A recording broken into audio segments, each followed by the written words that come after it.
I'm what you would call an equal opportunity hater, which pretty much means if I were to make a joke about someone, they should be allowed to make a joke about me in return. Now, I'm not saying to go around and be mean to one another, but the willingness to reciprocate shows that we're equals. On the other hand, if I were to make a joke about someone and freak out the moment they return the favor, now it seems like I'm just a hypocrite, or I believe that I'm exempt from the same rules. A protected class, if you will. So the other day I went to the mall and I immediately noticed something very peculiar. One store that I visited had a book section filled with everything from self-help books to cookbooks and even some political stuff. The thing that I found odd about it was the fact that this book section seemed a little bit one-sided. I actually took a photo of two of the books so you can see what I mean. Both of these were written by women, by the way. If you're watching this, I want you to answer this question down below. In the social climate that we're currently living in, do you think either of these books resulted in massive public outrage? Answer truthfully and without looking it up. Now, same question, but in the reverse. If these books were written by men entitled Women to Avoid in Art and Life, or What the F is Wrong with Women, do you think it would result in massive public outrage? Again, answer truthfully. Throughout this store, I found a lot of other interesting products that also seemed very one-sided. Things like Donald Trump toilet paper, but Joe Biden coloring books. Mind you, these products are in a comics and music store, which tends to attract a lot of teenagers. How many high schoolers do you know that are well-informed, let alone interested in politics? Now again, I'm an equal opportunity hater, so I don't mind gag gifts like this. My issue comes from the selective outrage, depending on who the outrage benefits. I think this is the result of conditioning the public to feel more comfortable criticizing one group of people while applauding another.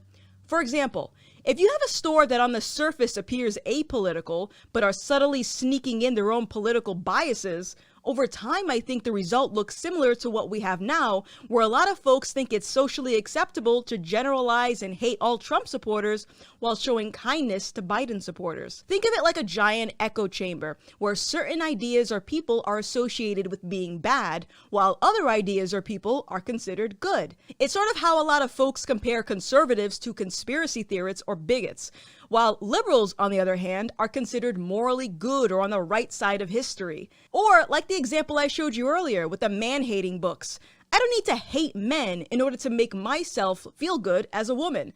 In fact, what does it say about myself if I were to make these generalized statements about another group of people? Now, when I acknowledge the obvious hypocrisy with these products, it's disappointing to me because I understand what the subtle messages can do to our already polarized society. That said, if I reacted in the same manner that's been normalized by cancel culture, I would have tweeted this photo a lot differently than I did. I didn't publicly lambaste the store or the authors, I didn't encourage anyone to boycott as a symbol of solidarity, and I didn't make generalized statements about the employees or anyone who chose to continue shopping there.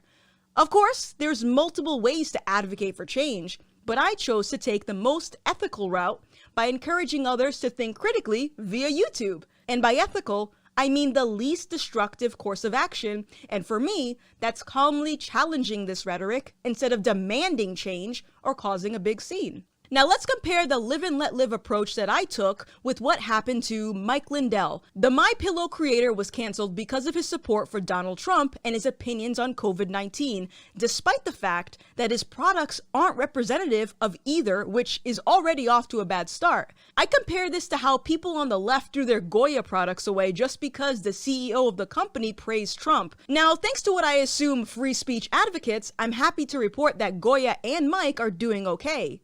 But assuming there wasn't a counter-protest to keep these businesses afloat, let's consider what the outcome would have been. A lot of people that attempted to cancel Mike were specifically trying to get his products removed from retailers, while others encouraged the public to stop doing business with him. The bad publicity from the public outrage could have cost the employees their job, or even trickled down to affect the bottom line of the manufacturers, distributors, as well as the advertisers. The hate and harassment could have resulted in psychological trauma, which is especially concerning in Mike's case, who, if you didn't know, is a recovering drug addict. I suspect this experience further enabled the explosive, entitled behavior for those that think slamming their fists on a keyboard will get them what they want. I think the outrage added to the political polarization because the act of trying to cancel Mike sent two messages to the public. The first is that if you're a Trump supporter, you won't be treated well in comparison to Biden supporters. And it also says that free speech, while it's allowed, will be met with hostility if the loudest minority disagrees with that speech. Now, if I were to place myself in this situation, I would have simply stopped buying Mike's products if I was truly bothered by his politics. I wouldn't go on social media to rally people behind me because that essentially is me thinking for someone else. If I'm personally upset by this thing, I don't need people to share my frustration. If I wanted to, I could even go as far as to send a letter directly to the company or ask to speak to the manager. But I would be reasonable enough to understand that even though I've expressed my grievances with the company, I'm not entitled to the change that I want. It's not my store, not my product, and if it really bothered me, I could always shop somewhere else. I don't think this is a very controversial take to have. In fact, I think it's a pretty reasonable approach. Because if we consider the result of the MyPillow outrage, what happened? He lost some revenue? Well, kinda. Actually, some analysts think that the bad press is gonna work in his favor, and I have to agree with him after seeing what happened to Goya sales. But okay, he lost some revenue and got publicity as a result. Now what? Imagine what could have been achieved with all the time and resources that went into trying to destroy one man over his opinions. And this is what I mean about taking the most ethical approach when trying to advocate for change. Cancel culture does the opposite because its approach is very self-serving in the sense that the cancelers are more concerned with how they feel than working towards a solution. A great way to understand this would be to consider two friends. Let's call them Jake and Ben. Jake says something that hurts Ben's feelings. An ethical approach would be for Ben to confront Jake privately and work things out. This interaction might bring some context and nuance to the conversation so that Jake understands why his comments were hurtful, while Ben can learn that Jake wasn't intentionally being malicious. This approach obviously takes effort and patience, but it leaves the most amount of room to salvage the relationship. Alternatively, Ben could give Jake the benefit of the doubt and assume that his comments weren't from a place of malice.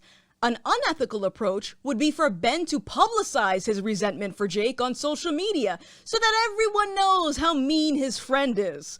This approach creates more problems by drawing unnecessary attention through public shaming while also weakening the friendship's trust. So the next time you're upset about something that someone said or did, ask yourself if your reaction will actually resolve your grievances. Personally, I think the majority of cancel culture warriors are reacting just to react, which looks an awful lot like a temper tantrum.